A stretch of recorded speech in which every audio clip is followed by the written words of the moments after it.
Y esta es la escena de la historia. Tú y yo y otra media docena de amigos sobrevolamos el Pacífico en un pequeño avión privado. Vamos a Qatar a ver la gran final. No dije nada. Pues Marruecos, Francia, qué sé yo. De pronto, el motor estalla en llamas y el piloto sale corriendo de la cabina y dice, nos vamos a estrellar, grita, nos vamos a estrellar, tenemos que saltar.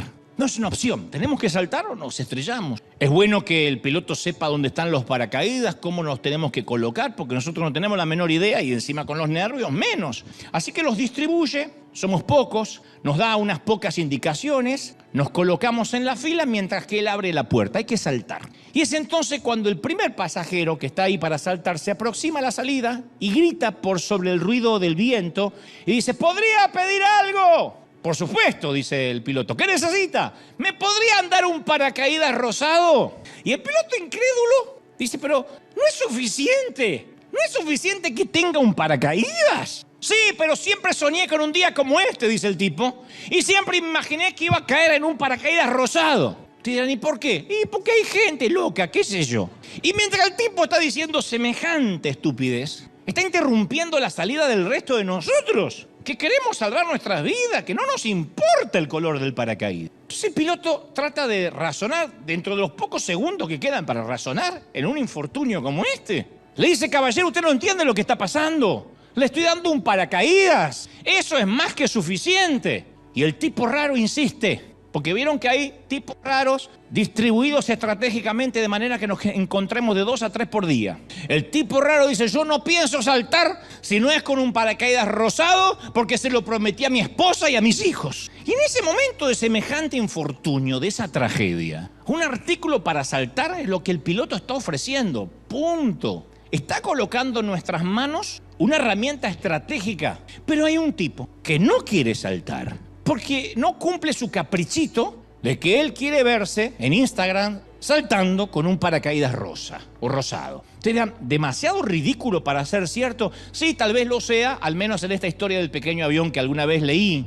Pero ¿y si sucediera esto en la tierra con gente y con respecto a la gracia? Porque, a ver, Dios oye miles de peticiones por segundo. Todo el mundo le pedimos algo. Algunas oraciones son legítimas, son centradas. Otras, olvidamos que lo único que tenemos que hacer es saltar, pero nos ponemos tercos a veces en la vida pidiendo un paracaídas rosado en lugar de pedir lo que tenemos que pedir o agradecer por lo que ya se nos dio. Y por lo general, cuando empezamos a pedir un paracaídas rosado cuando no tenemos que pedirlo, Dios nos responde con un empujón que nos deja flotando en el aire y sostenido por la gracia. Ahora, ustedes dirán, ¿está mal pedirle algo al Señor? No significa necesariamente que seamos raros como el tipo de la historia o exigentes. Simplemente obedecemos los mandamientos de Filipenses 4:6, que dice, sean conocidas vuestras peticiones delante de Dios. Eso está bueno. Sean conocidas vuestras peticiones delante de Dios. Ahora, ¿puedo yo hacerte una pregunta importante? ¿Qué tal si Dios dice no?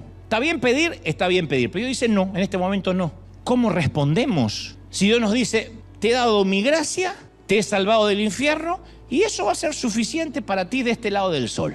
No te debo nada. Estabas condenada o condenado al pecado, te ibas a ir al infierno, me conociste, te salvé el alma, así que cuando te toque partir de esta tierra vas a venirte conmigo. Es todo lo que te puedo dar. Mi pregunta es, ¿quedamos satisfechos? ¿Nos alegramos? ¿Qué tal si el único regalo que Dios nos diera fuera su gracia para salvarnos? Nada más. Estabas perdido en el pecado, te ibas al infierno. ¿Y ahora se te dio un paracaídas para que salves tu vida? La pregunta sigo insistiendo. ¿Nos contentamos con eso? ¿Estamos felices? Vamos por la vida y le pedimos a Dios que salve la vida de nuestro hijo. Está bien. Le rogamos que mantenga a flote nuestro negocio. Está bien. Le imploramos que elimine el cáncer de nuestro cuerpo. Está bien. Pero la pregunta hipotética es, ¿y qué tal si Dios dijera que te baste mi gracia? No hay ningún amén, como me imaginé. Ya no causa tanta risa el paracaídas rosado, como me imaginé. ¿Qué tal si Dios dice que te baste mi gracia? Punto. Desde la perspectiva del cielo, la gracia de ser salvo ya es suficiente. Se te salvó el alma. Punto.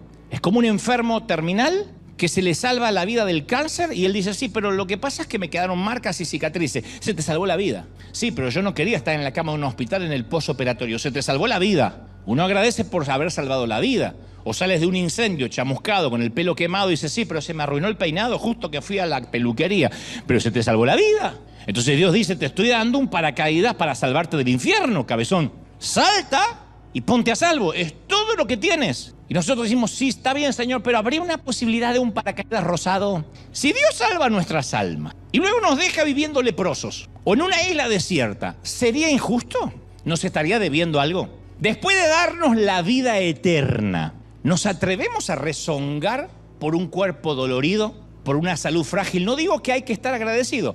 Digo, ¿nos atrevemos a rezongar? No tenías trabajo, no tenías empleo. Otra hipótesis, no tenías empleo, te estabas muriendo de hambre. Hace 6 meses que no comías. De pronto consigues empleo y te molestas porque no te dan 1 hora para comer. Yo sé que puede haber de esos en el otro servicio, no acá. Pero se molesta. No puede ser, pero me están usando, no soy un esclavo, nada más te dan 45. ¡No tenías empleo! ¿Podrías rezongar que te dicen comen 45 minutos o en media hora? Volvamos al tema que nos compete. Si Dios nos da las riquezas eternas, Jerusalén, cantamos hace un ratito, esa ciudad santa a la que queremos ir todos, ¿todavía nos atrevemos a lamentar la pobreza terrenal? No obstante, te voy a decir algo, a priori, antes que se depriman y se suiciden en masa.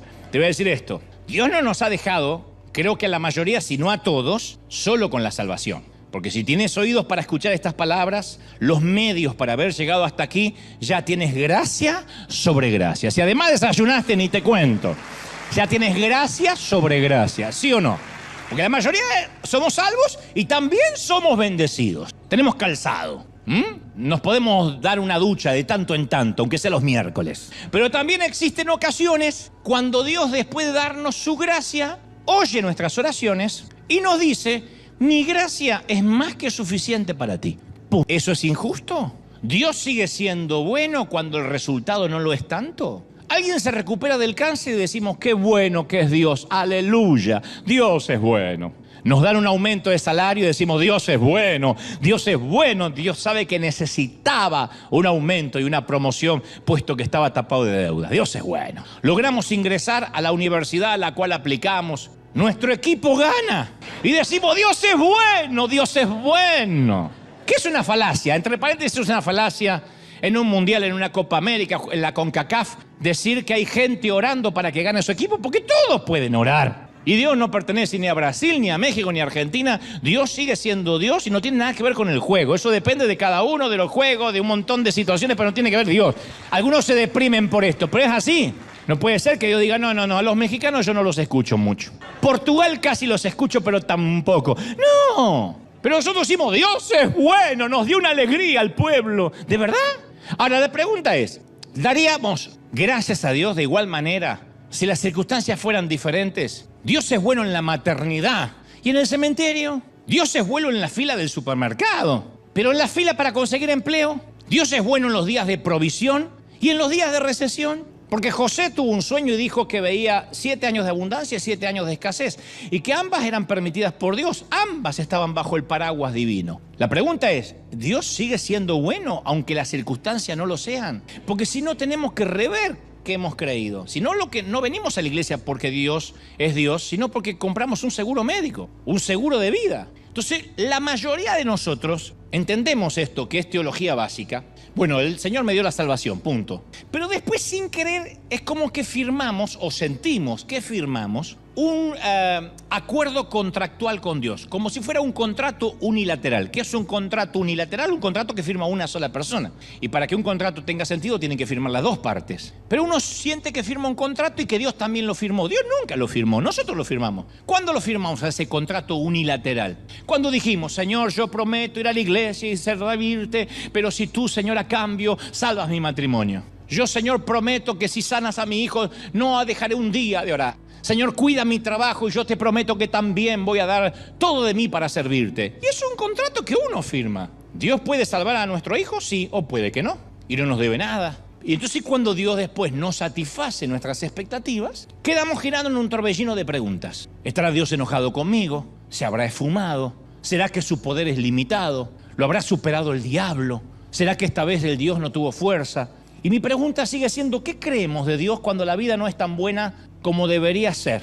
¿Por qué si el matrimonio fracasa, si el hijo se pone rebelde, si la suegra se queda en casa, enseguida dudamos si Dios sigue siendo bueno? Cuando Él prometió o dijo que la bondad de Él era igual a que no tengas nunca una tormenta en la vida o que las cosas siempre te vayan bien. El apóstol Pablo conocía la angustia de una oración que no es contestada. Pablo, el apóstol. Y en la segunda carta de Corintios, capítulo 12, versículo 7, él dice: y para que la grandeza de las revelaciones no me exaltase desmedidamente, me fue dado un aguijón en la carne, un mensajero de Satanás que me abofeté continuamente. ¡Paf! Caminaba y ¡paf! Le daba una bofetada a Satanás. Para que no me enaltezca sobremanera, para que no me salga el argentino que tengo dentro. Respecto, por lo cual, he rogado 3 veces al Señor que lo quite de mí. 3 veces. Y el Señor me ha respondido, me ha dicho: bástate con mi gracia. Mi poder se va a perfeccionar en tu debilidad. Mientras sea débil, mi poder va a crecer, mientras seas débil. Entonces yo veo a un hombre que, encabezando su lista de oración, había una petición no identificada por nosotros que dominaba sus pensamientos y le asignó un código secreto a su ruego. Una cosa entre él y Dios, una espina. Él no dice qué espina era, dice una espina clavada en el cuerpo. Dios sabía cuál era la espina, él sabía cuál era la espina. Nosotros que leemos las escrituras y las cartas de Pablo no sabemos cuál es la espina. Presumo que a veces el dolor es tan íntimo que no queremos dejar un documento escrito sobre papel de lo que estamos pasando. Muchos oramos así: Señor, tú sabes aquello otro, que ni lo queremos ni decir porque hasta nos avergüenza delante de Dios. Dios ya sabe, ya se lo dijimos una vez. Esa es la manera de orar de Pablo. O quizá había hecho la oración tan a menudo que recurrió a un tipo de abreviatura y simplemente la llamó espina, de eso que siempre hablamos, Señor. Aquí estoy para hablarte otra vez de la espina, Padre. Abrevió la oración. O tal vez sería que al dejar el ruego de manera genérica, sin decirnos cuál era la espina, tal vez eso hace que la oración de Pablo también sea nuestra oración. ¿Acaso todos no tenemos un aguijón, una espina en la carne? No me miren con cara de Elías reencarnado. ¿Todos no tenemos un aguijón, una espina, algo que no se termina de resolver? ¿Tenemos debilidades que nos aguijonean? Mirá, menos me dicen amén. Palabras, pensamientos, codicia, mal carácter, rencor, chisme. Hay algunas risitas nerviosas porque se le vio la espina a alguien. Dicho esto, yo quiero contarte algunas cosas sobre la espina, sobre esa espina de Pablo. En primer lugar, recordemos que somos hijos de Dios, ¿sí o no? Entonces algunos creen que si batallan con una espina, contra una espina, es porque Dios los abandonó como hijos. Yo pensé eso mucho tiempo. Si yo tengo una espina y estoy luchando con un aguijón hace años, tal vez no sea un hijo de Dios o no esté logrando lo que Dios quería que yo lograra. Porque a veces la lógica más o menos sigue esta línea. Soy cristiano, a ver, pero mis deseos y pensamientos son cualquier cosa menos cristianos. Hay gente que dice: ningún hijo de Dios tendría las luchas, debe tener las luchas que yo tengo. Para mí que soy huérfano. Capaz que Dios me amó alguna vez, pero un verdadero cristiano, a un verdadero cristiano, no le pueden pasar las cosas que me pasan a mí. ¿Y ese quién es? Satanás, sembrando las semillas de vergüenza. El enemigo, si no puede seducirte para que peques, te va a sumir en culpabilidad. Te va a revolver algo del pasado, algo de tu carácter, para que la culpa llegue a instalarse en tu vida. Romanos 8:33 dice: ¿quién acusará a los hijos de Dios? Dios es el que justifica. ¿Quién es el que condenará? Cristo es el que murió, más aún el que también resucitó, el que además está a la diestra de Dios, el que también intercede por nosotros como abogado. ¿Quién te va a acusar? Nadie. Alguien tiene que aplaudir más que eso si lo cree. ¡Nadie! ¿Estamos? Hace algún tiempo yo leí la historia de un muchachito que disparaba piedras con una honda. Nunca pudo darle al blanco a nada y al regresar al patio de su abuela vio el pato favorito de la abuela. Así que impulsivamente, de la bronca que tenía, del coraje de no haber matado ningún pajarito, instintivamente apuntó al pato, lanzó la piedra, el proyectil acertó y mató el pato. Y el muchacho se asustó y escondió el ave muerta debajo de un montón de leña, pero notó que su hermana lo había visto todo, su hermanita. Y aquel día, después del almuerzo, la abuela pide a su hermanita que le ayudara a lavar los platos y ella responde: hoy los va a lavar Juanito. Me dijo que tiene muchas ganas de lavar platos, ¿verdad, Juan? Y le susurró al oído: acuérdate del pato, recuerda el pato. De modo que ese día Juanito lavó los platos. ¿Qué otra alternativa tenía si su hermana lo estaba extorsionando? Y así siguió días y días y días. Juanito siempre lavaba los platos para sorpresa de la abuela y ella susurraba: recuerda el pato. Luego de varias semanas, harto de la extorsión, decidió que cualquier castigo iba a ser mejor que lavar platos toda la vida. Así que busca a la abuela y confiesa que lo había matado. Y la abuela dice, yo lo sé, Juanito, desde el primer día. Le di un abrazo. Estaba en la ventana, lo vi todo y te perdoné. Yo me preguntaba cuánto tiempo ibas a permitir que tu hermana te extorsionara. Lo había perdonado, pero todavía pensaba que era culpable. ¿Por qué? Porque prestó atención a las palabras de la acusadora. Y a nosotros también nos acusan a diario. Nos acusan de mentir, de inmoralidad, de codicia, de ira, de arrogancia. Y en cada momento el acusador presenta cargos contra nosotros. Él anota cada error, cada desliz. Y este fiscal actúa de oficio. Actúa de oficio, no tiene otro objetivo que llevarnos a juicio y presentar la acusación.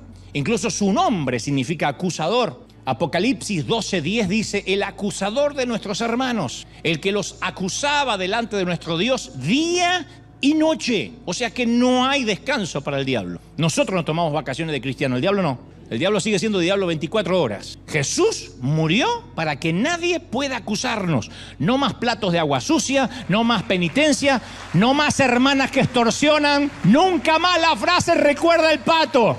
Cuando alguien te diga recuerda el pato, nunca más. Isaías 57 dice, porque Jehová el Señor me ayudará, por tanto no me avergoncé. Por eso puse mi rostro como una piedra, como un pedernal, y sé que nunca seré avergonzado. Alguien tiene que recibir esta palabra y decir, yo no voy a ser avergonzado, nadie puede acusarme. ¿Lo crees, sí o no? Pero a veces vamos y decimos, Señor, yo no merezco tu perdón otra vez. Y yo pregunto, ¿y quién te dijo que te lo merecías la primera vez? Porque Él no fue a la cruz porque la primera vez sí te lo merecías. Tampoco te lo merecías. Además, el hecho, esto es maravilloso, te va a sanar. El hecho que tengamos un aguijón y que estemos bajo ataque, quiere decir que estamos del bando correcto. Pablo escribe lo siguiente en Romanos 7:14, dice, porque sabemos que la ley es espiritual, dice Pablo, mas yo soy carnal. Esto lo dice Pablo, no me miren a mí diciendo, lo confesó. Esto es Pablo, vendido al pecado, porque lo que hago no lo entiendo, pues no hago lo que quiero, sino lo que aborrezco termino haciendo, dice Pablo. Y si lo que no quiero, eso hago, apruebo que la ley es buena, de manera que ya no soy quien hace aquello, sino el pecado que está dentro mío, que mora en mí. Y yo sé que en mi carne no mora el bien, porque el querer hacer bien está en mí. Tengo intenciones de hacer bien, pero no puedo, porque no hago el bien que quiero, sino el mal que no quiero termino haciendo, eso hago. Y si hago lo que no quiero, yo ya no lo hago yo, sino el pecado que mora en mí. Usted dice, ¿qué quiso decir Pablo con toda esa catarsis, esa terapia y esa controversia? Yo lo único que noto es el tiempo verbal con el cual Pablo está escribiendo. Dice, el pecado que mora en mí, no el pecado que moró en mí. El que mora en mí. No dice, algún tiempo cuando yo no tenía a Cristo, hacía el mal. Dice, no, yo no puedo hacer el bien que quiero, sino que termino haciendo el mal que no quiero. Está hablando en tiempo presente. ¿Me están siguiendo? A nosotros nos cuesta horrores hablar en tiempo presente. Hace poco alguien siempre me dedican muchos videitos en YouTube, lo cual se lo agradezco mucho. Debo ser el influencer que menos trabaja y el que más view tiene. Porque me dedicaron un video diciendo, Dante habla de sus pecados y habla de sus debilidades y eso está mal. Pablo está diciendo el pecado que mora en mí. No describe una lucha del pasado, sino un conflicto del presente. Entonces usted dice, ¿y qué le pasaba a Pablo? Bueno, hasta donde sabemos, estaba librando una batalla espiritual, un combate espiritual, incluso cuando escribía esta carta. O sea, ¿quiere decir que Pablo batallaba con el pecado mientras escribía un libro de la Biblia? ¡Sí!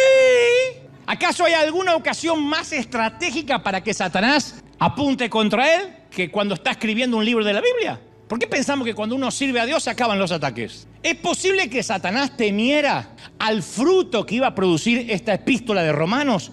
¡Obvio! Esto explica por qué cuando te decides servir a Dios se desata un infierno con tu marido. Cuando decides, voy a no faltar ningún domingo en la iglesia aunque llueva, tu hijo le agarra el espíritu de Caín, de Coré y de Nabucodonosor, todo junto. ¿Podría ser que Dios le teme al fruto de nuestra vida como le temía al fruto de esta epístola? ¿Pudiera ser que estamos bajo ataque? No porque seamos débiles, sino porque el Satanás sabe que vamos a ser muy fuertes. Y tal vez espera que al derrotarte hoy, tendrá un misionero menos, un dador menos, un servidor menos, un predicador menos con el cual luchar mañana. Por eso Pablo agrega, miserable de mí, en Romanos 7:24. Termina diciendo, miserable de mí, ¿quién me librará de este cuerpo de muerte? Dicho en forma sencilla, somos impotentes para batallar solos contra el pecado. Por eso luego Pablo de hacer esta pregunta retórica, ¿quién me librará de este cuerpo de muerte?, se la autorresponde. Dice, gracias doy a Dios por Jesucristo, Señor nuestro, el que nos salvó primero y todavía nos vuelve a salvar. Alguien tiene que aplaudir por ese Dios. ¡Aleluya! ¡Menos mal! Gracias a Dios que nos salvó y todavía nos salva. Todavía nos salva. Di conmigo, todavía me salva. ¡Qué lindo! Nunca hay un punto en el cual seamos menos salvos que el primer momento que Él nos salvó. Nunca. Sencillamente porque gruñimos durante el desayuno, no quedamos condenados al infierno para el mediodía. Cuando perdimos los estribos ayer, no perdimos la salvación. Esto le causa urticaria a un montón de gente en la iglesia, en otras congregaciones, pero es así. Nuestro nombre no desaparece y aparece de vuelta en el libro de la vida, dependiendo de nuestro humor o de nuestras acciones. ¿Cómo lo sé? Porque primero por la Biblia, que te lo voy a demostrar paso a paso, y segundo porque soy papá. El que es papá o mamá sabe que no deja de tener al hijo porque se porta mal. Ahora tengo un hijo. ¿Tiene hijos, señora? No tengo ninguno. Gracias a Dios no tengo ninguno. Al otro día, ¿tiene hijos? Tengo 2. ¿Y cómo los tuvo desde ayer a hoy? No, es que ayer no tenía porque habían desobedecido. Ahora que son obedientes los tengo, ¿de verdad? ¿Un bebé que ensucia el pañal deja de ser tu hijo? ¿Cuando está limpio es tu hijo? Bueno, para algunos padres sí, pero la madre no. Dice Romanos 8:1, pues ahora ninguna, di conmigo, ninguna. Qué lindo, me gusta. Por eso los pastores hacen repetir, porque es un vicio. Digan conmigo, ninguna. ¡Ay, qué lindo! Ninguna condenación hay. No, ya está. No se emocionen tanto. Es una palabra nomás. Si no, me voy a terminar como los demás. Ninguna condenación hay para los que están en Cristo Jesús. No hay. Somos salvos no por lo que hacemos, sino por lo que Cristo ya hizo. No por lo que haga, sino por lo que Cristo ya hizo. ¿Están recibiendo esta palabra? Bueno, volviendo al tema de la espina. Vamos al tema de la espina. En algún momento en el sendero de la vida sufrimos el aguijonazo de una persona, de un problema, de una situación. Y nuestro paso en la vida se nos convierte en cojera. Tal fue el caso de Pablo. Uno no recibe un aguijón a menos que se esté moviendo. El aguijón duele, una espina en el pie duele cuando uno se está moviendo. Si estás durmiendo, no te duele tanto. Y el aguijón solo se recibe cuando uno se está moviendo. Pablo nunca se detuvo. Tesalónica, Jerusalén, Atenas, Corinto. Si no predicaba, estaba en la cárcel debido a su predicación. Pero esta espina estorbaba su andar. El aguijón se ve que penetró en el suelo de su sandalia, llegó hasta lo más profundo del corazón y se convirtió en un asunto de oración constante. 3 veces, y no creo que hayan sido 3 oraciones rapiditas mientras que oraba por los alimentos. Habrá dedicado días, semanas enteras, no me levanto de mis rodillas hasta tanto Dios me conteste. 3 veces he rogado al Señor que lo quite de mí, escribió en 2 de Corintios 12:8. 3 veces. Su petición fue clara y también fue clara la respuesta de Dios. Te basta con mi gracia. Punto. Ahora, la pregunta, ¿y qué era el aguijón de la carne? Nadie lo sabe con seguridad, a pesar de que los teólogos e historiadores lo han debatido por años. Pero estas ideas que te voy a compartir ahora son las siguientes candidatas. A ver con cuál nos identificamos. Número 1. Me puse bilingüe como Maldonado. Hasta ahí llegué, number 1 y number 2. Así puedo seguir hasta el 10. Número 1. Tentación sexual. Pablo batallando contra la carne y quizá, después de todo, el tipo era soltero. No digo que el soltero necesariamente batalle más que el casado, pero el tipo era soltero. Y describe la tentación como alguien que lo conoce de primera mano, la conoce de primera mano. Dice, yo sé que en mi carne no mora el bien, porque el querer hacer el bien está en mí, porque no hago el bien que quiero, sino el mal que no quiero, eso hago. Romanos 7:18. ¿Está Pablo pidiéndole a Dios que lo libere de una vez por todas de la sed lujuriosa por esas aguas prohibidas? Puede ser. No hay que pensar que la gente que está en las Escrituras eran asexuados necesariamente, eran ángeles encarnados. Como sea, si esto fue, qué bueno que Pablo batalló como cualquier ser humano. ¿Nunca te preguntaste, no el tema necesariamente sexual, cualquier batalla, nunca te preguntaste, ¿por qué un día le digo sí a Dios y al siguiente día parece que le estoy diciendo sí a Satanás? ¿Por qué si ya sé los mandamientos de Dios, por qué después en la semana parece que no tengo el deseo de obedecerlo? Este conflicto no significará que no soy santo, de que no soy salvo, lo cual es peor. Y estas son las preguntas de Pablo y de muchos creyentes. El domingo, por ejemplo, lees Mateo 5:22, que dice, cualquiera que se enoje contra su hermano, que se enoje, no dice que lo agarres a trompada, que se enoje, será culpable de juicio. Pero para el martes se te vuela la paloma, te bajan los buitres y querés ahorcar a tu marido mientras ronca, con la almohada, despacito. Pero si habías leído que vas a ser culpable de juicio, sí, pero te olvidaste. Lees Mateo 5:28. Cualquiera que mira a una mujer para codiciarla, ya adulteró con ella en su corazón. A las 2 horas estás mirando traseros ajenos por Instagram. No pasa acá, pero en otro servicio hay muchos. Lees Mateo 5:37 y repites, sea vuestro hablar sí, sí, no, no. Porque lo que es más de esto, de mal procede. Pero cuando hablas, exageras un poquito. Nunca permites que la verdad te arruine una buena historia. Alguno no entendió esa frase, no importa. Le agrega o le quita. Le agregas un condimento, le pones algo de tu cosecha, exageras un poquito, mientes. Tú dices, si yo ya sabía que tenía que decir sí, y sí o no y no. Lees Mateo 7:1 y te enteras que Jesús dice, no juzgues, para que no seas juzgado. Pero no pasa una semana sin que sentencies a alguien y lo condenes por las redes. Y si no lo condenas por las redes porque eres de River y te da vergüenza que te vean, dice, ay, pero mira esto lo que predica, qué locura, mira la panza que tiene este. Mira. Y te pones a jugar. Bienvenida a la guerra del alma. Tu batalla es idéntica a la que libraba Pablo dentro de su corazón. Pablo quiere un paracaídas rosado. Y Dios responde, ¿acaso no es suficiente que tengas un paracaídas? Que mi gracia te baste, que mi gracia te baste. Todo lo que necesitas es mi gracia, ¿sí o no? Number 2, tal vez el problema no era la carne, sino sus enemigos. No era la tentación, sino la oposición. El pasaje da indicios de esto, dice, un mensajero de Satanás. Tal vez tenía a alguien que lo molestaba, que lo perseguía. Porque Pablo, vaya, caramba, que tenía sus opositores. Había quienes cuestionaban su apostolado, había algunos que socavaban su mensaje de la gracia. Y 2 Corintios 11:23, él relata, en peligros de muerte estuve muchas veces. De los judíos 5 veces he recibido 40 azotes menos 1. 40 azotes menos 1 obviamente es 39, dirán, ¿por qué no dice 39? Significa de que si estaba comprobado por el Imperio Romano que el azote número 40 te terminaba de matar. Hasta el azote 39... habría tendones, venas, arterias y te dejaba semimuerto. El latigazo número 40 era el tiro de gracia. Entonces él decía 40 menos 1. 3 veces he sido azotado con varas, 1 vez apedreado, 3 veces he padecido naufragio, 1 noche y 1 día he estado como un náufrago en alta mar, en caminos muchas veces en peligros de ríos, peligros de ladrones, peligros de los de mi nación, peligros de los gentiles, de la ciudad, del desierto, en el mar, peligro de falsos hermanos. Entonces, uno lo ve así y uno lo puede culpar a Pablo de pedir un poco de alivio a Dios, porque el cuerpo puede soportar hasta cierto punto. Anímicamente soportamos hasta cierto punto, ¿o no? Uno se agota de vivir en la mira telescópica de Satanás. Señor, ¿qué tal si este año limitamos los ataques verbales y dejas que mis lesiones se curen un poco? ¿Está mal que ore así, Pablo?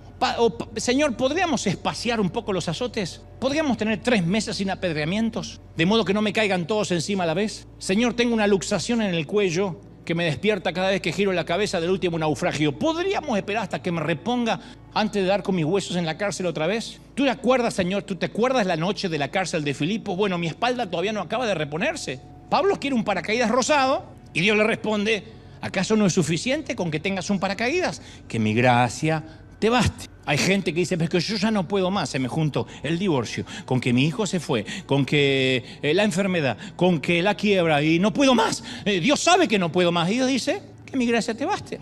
No despierta amén, no te despierta un aplauso, pero te está diciendo lo que le dice a Pablo. Número 3, hay de los que pensaban de que Pablo se merecía cada latigazo, lo cual nos abre una tercera posibilidad. Algunos piensan que el aguijón de Pablo era su temperamento. Se ve que cuando estudiaba a los pies de Gamaliel se quedó dormido el día que trataron el tema del carácter. Porque antes de conocer la gracia, Pablo había matado cristianos. Pablo era un asesino serial. No se dedicaba a trabajar en la migra. Era un asesino serial. Porque cualquiera con un uniforme y una placa se hace el machito. Él mataba gente. Después que conoce la gracia, en sus escritos acribillaba a los creyentes. Y yo sé que acá la cosa se va a poner peleaguda, pero síganme. Si me atacan del otro lado, defiéndanme de casa. Algo curioso. Todos los legalistas que conocí reconocen que Pedro negó al Señor, que David era un adúltero, que Jonás desobedeció. Pero cuando hablan de Pablo, creen que están hablando de Jesús. No sé por qué.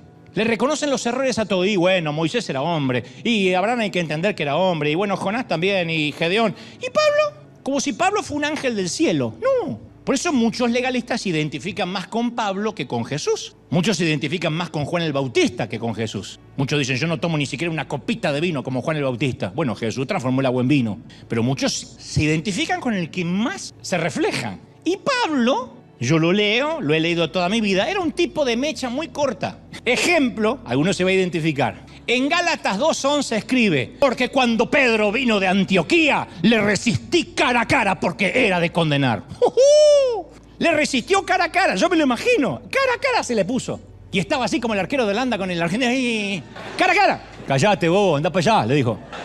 El tipo era diplomacia cero. Menos tacto que un manco. Según Pablo, o estabas con Dios o estabas con el diablo. Y si alguien en él creía que se movía de bando, lo exponía públicamente. En 1 de Timoteo 1:20 le escribió, de los cuales están Himeneo y Alejandro, a quienes entregué a Satanás, para que aprendan a no blasfemar. De ahí que algunos dicen, a veces hay que entregar gente a Satanás. Pablo lo entregó a Satanás, no Jesús. Pero es como que lo hubiese dicho Jesús. A mí me entregaron a Satanás más veces que un paquete de FedEx. UPS, a Satanás le entrego a Dante. Ya me lo entregaron tantas veces. Vivo en la puerta de Satanás yo, porque me entregan todos los días. Pero porque se agarran de Pablo. Todo el mundo que caía al alcance de la lengua o de la pluma de Pablo se podía dar por liquidado. Yo no estoy poniendo en duda la canonización de las epístolas paulinas. Las epístolas paulinas están aquí porque son canónicas, porque fueron inspiradas por Dios. Yo no las estoy poniendo en duda. Los salmos fueron inspirados por Dios. En el medio David adultera y se acuesta con una mujer que no es la de él.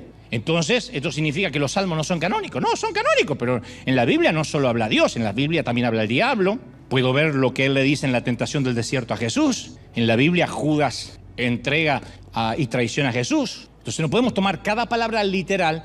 Yo veo que con lo que Pablo escribe es doctrinal, es escritural, pero es inherente a su carácter. En cada escrito él deja ver su temperamento explosivo. Está bien, porque no se puede fundamentar la doctrina de la Iglesia de Cristo si no tiene carácter. Pero es como una palabra predicada detrás de un púlpito. La palabra es verdadera, pero es imposible separarla de la personalidad de cada predicador. Que el tipo grite durante todo el sermón no significa que Dios te está gritando. El predicador grita. La palabra es la palabra. Y el tipo en vez de hablar grita, porque cree que son todos sordos, o porque toda la vida quiso ser político y no lo dejaron. No sé.